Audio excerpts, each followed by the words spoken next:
Chers entrepreneurs de France, de Corse et des Outre-mer, je suis venue à votre rencontre ces 29 et 30 août 2022 à la 4e rencontre des entreprises de France organisée depuis 4 ans par le MEDEF dans le cadre magnifique de l'hippodrome de Paris-Longchamp.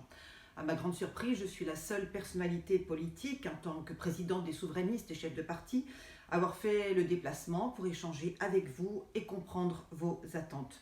De nombreux ministres macronistes se sont exprimés à la tribune, des présidents de région, Laurent Wauquiez, Carole Delga, Marie-Laure Panchard, Gilles Simeoni, se sont brillamment exprimés lors des débats.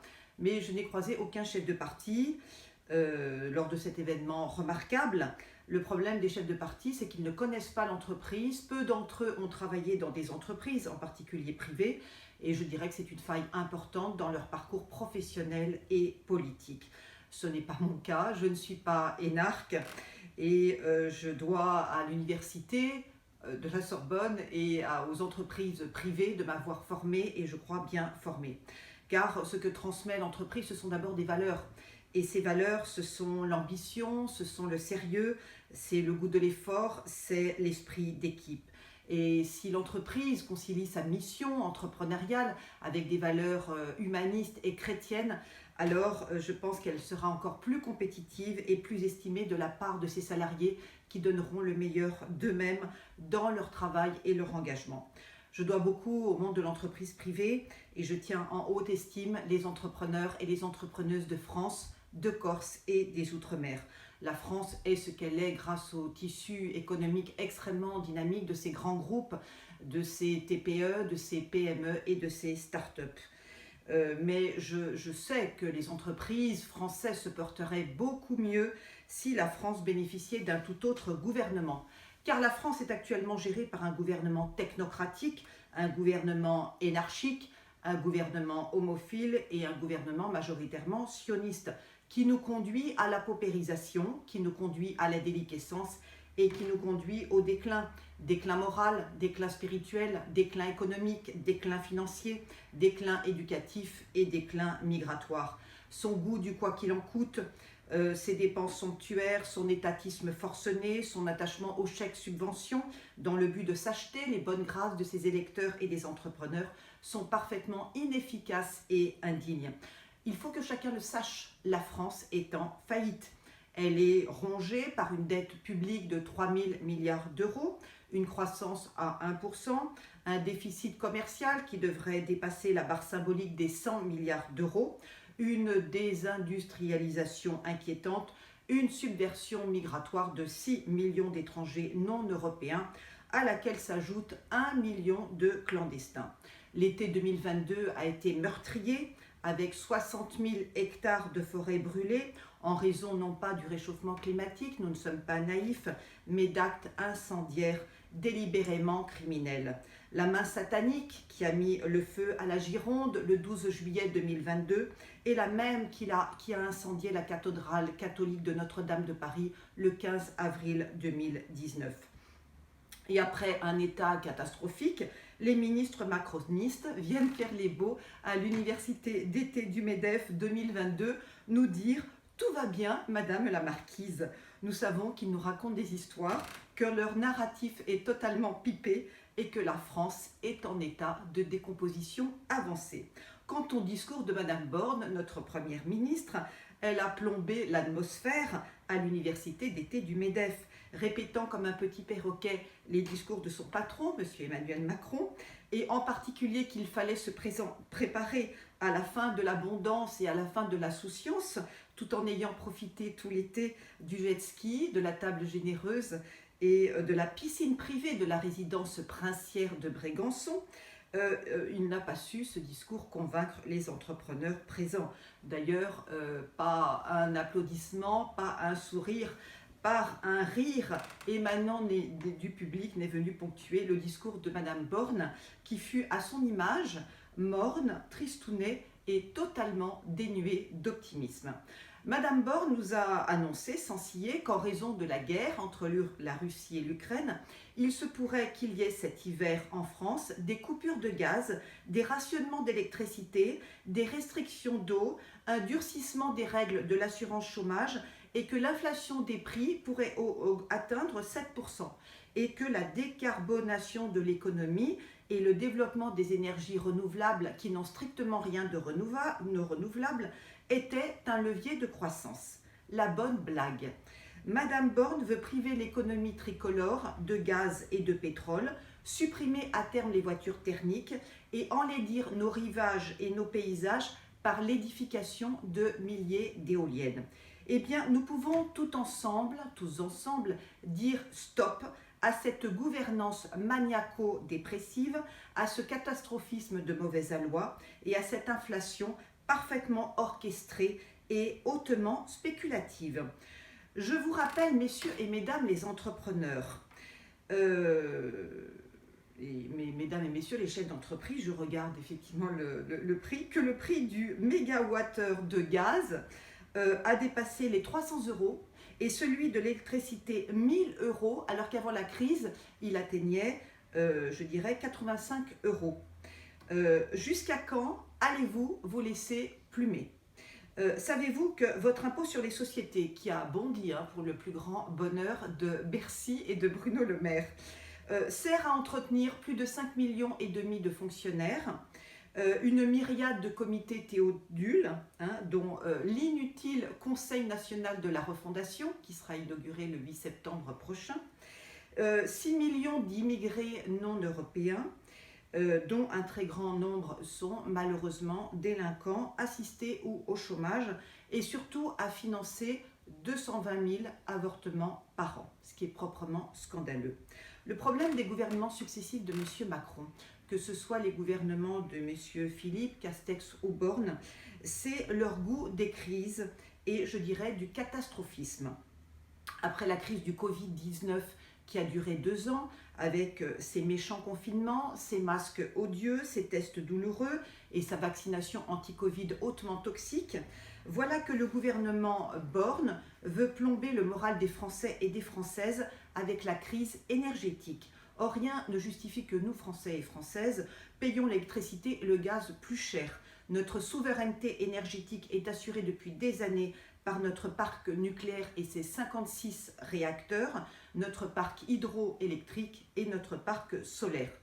L'Espagne nous propose en outre de construire un grand gazoduc entre la Catalogne et l'Occitanie, pourquoi pas. Les sanctions contre la Russie doivent, selon moi, cesser, car elles ont un coût pour notre quotidien. Et nos entreprises, bien sûr, françaises installées en Russie doivent le demeurer.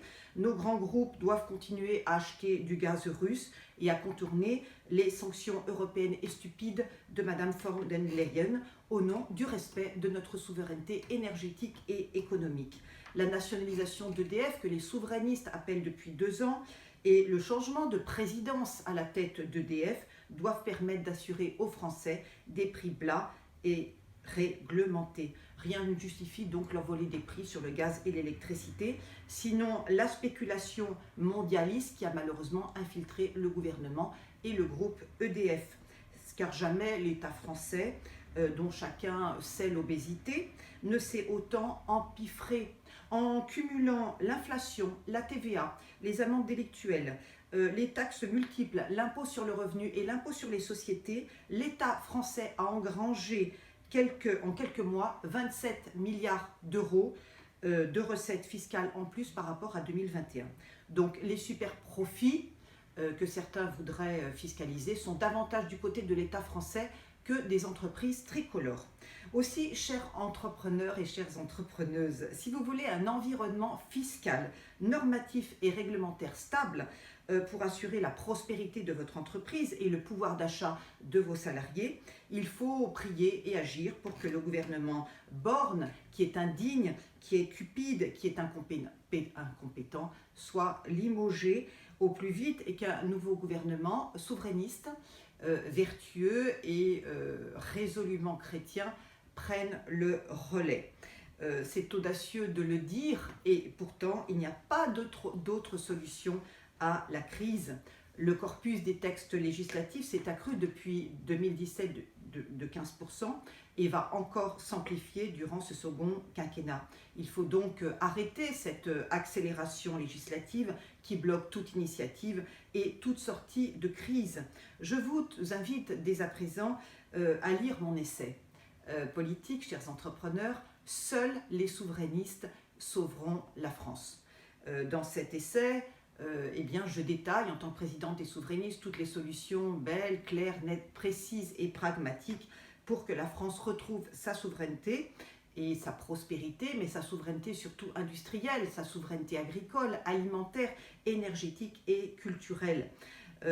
J'explique aussi comment la France, par la voix du Quai d'Orsay et de ses grands diplomates, vous pensez bien que je suis totalement opposée à la suppression du corps diplomatique, peut mettre fin au conflit entre la Russie et l'Ukraine en faisant respecter scrupuleusement les accords de Minsk de 2015. En tant que Français, en tant qu'Européens, en tant que chrétiens, nous avons le devoir de soutenir la belle et grande Russie que la Sainte Vierge Marie a consacrée à son cœur immaculé en 2017 pour la protéger du communisme délétère. Nous avons le devoir de soutenir la guerre sainte que Vladimir le chrétien mène contre Zelensky le sioniste. Nous avons le devoir de soutenir par nos prières, nos actes et nos discours la victoire de la belle et grande Russie contre l'Ukraine, devenue le pays le plus corrompu de tout le continent européen. Car l'Ukraine, rappelons-le, c'est le pays des fémènes, c'est le pays des mères porteuses, c'est le pays de la gestion pour autrui, c'est le pays du trafic d'organes. Et donc j'espère à titre personnel que Vladimir le Grand va l'emporter contre Zelensky le Petit. Je prie pour que l'OTAN soit un acteur de paix et non un acteur de guerre qui envenime les conflits sur toute la planète.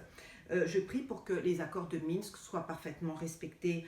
L'Ukraine est un pays corrompu en raison de la gouvernance indigne et va-t-en-guerre de son président, le comindien Zelensky. Et il est temps que ce pays renoue avec ses valeurs chrétiennes et une démocratie vertueuse. Voilà mon vœu le plus cher. Chers entrepreneurs et chères entrepreneuses de France, je vous invite à agir en souverainiste et en chrétien et à vous laisser animer par l'esprit de bravoure et de détermination de Sainte Jeanne d'Arc. Comment ? Eh bien, je dirais en limogeant dès à présent courageusement votre personnel islamique. Car la France est gangrénée par un triple cancer. Le cancer de la dette publique, le cancer de la désinstruction nationale et le cancer de l'immigration qui est le plus grave, le plus criminel et le plus coûteux. Une société multiethnique, multiculturelle et multireligieuse n'a strictement aucun avenir, nous le savons toutes et tous. Un migrant n'est pas une chance pour la France. Il représente un coût et surtout un véritable problème d'intégration et d'assimilation. Il y a en France 6 millions d'étrangers non européens et 6 millions de chômeurs français. Chaque fois, chers entrepreneurs, que vous offrez un emploi et un revenu à un étranger non européen en lieu et place d'un compatriote français, vous trahissez la France, vous trahissez votre pays. Vous devez désormais donner la priorité en matière de recrutement aux Français et aux Françaises et en particulier aux chrétiens qui sont si discriminés dans notre pays. À compétences égales, entre Pierre et Mohamed, vous devez impérativement recruter Pierre. Entre Marie et Rachida, à compétences égales, vous devez impérativement recruter Marie. Il faut désormais mettre fin dans notre environnement professionnel et associatif au grand remplacement qui est le chemin le plus sûr du grand déclassement. Il faut désormais prendre soin des nôtres, soin de nos familles et inciter les étrangers non européens par la persuasion, par la force et par la loi à la réimmigration dans leur pays d'origine. Lors de l'université d'été du MENEV 2022, j'ai eu le plaisir et l'honneur d'écouter le président de la République du Bénin et la chef du gouvernement de la Tunisie. Chacun d'entre eux, dans un français absolument parfait, a détaillé les évolutions économiques, éducatives et démocratiques qu'ils avaient initiées dans leurs pays respectifs. Ils ont d'ailleurs invité leurs ressortissants exilés en France à rentrer chez eux, car le Bénin comme la Tunisie ont besoin de leur jeunesse et de leur force vive pour se développer. Aussi, j'invite nos amis africains et maghrébins qui sont si nombreux dans notre pays à quitter la France chrétienne, fille aînée de l'Église catholique, et à s'en retourner chez eux, sur la terre de leurs ancêtres, auprès de leur famille. Dieu a créé des continents, Dieu a créé des nations, des peuples, des langues et des cultures, que sa divine création soit respectée, que chacun retourne chez soi. Voilà la condition de la paix mondiale et de notre prospérité à venir. Chers entrepreneurs et chères entrepreneuses de France, de Corse et des Outre-mer, je compte sur vous. Soyez souverainistes au nom de l'intérêt supérieur de la France, des Français et des Françaises. Ne vous soumettez pas à ce gouvernement borgne, inique, technocratique et oligarchique. Œuvrez par vos actes et vos discours à sa démission. Il en va de la pérennité de votre entreprise. Il en va surtout de la prospérité de vos salariés et de votre famille. Vive la France souveraine, vive les entrepreneurs et les entrepreneuses français.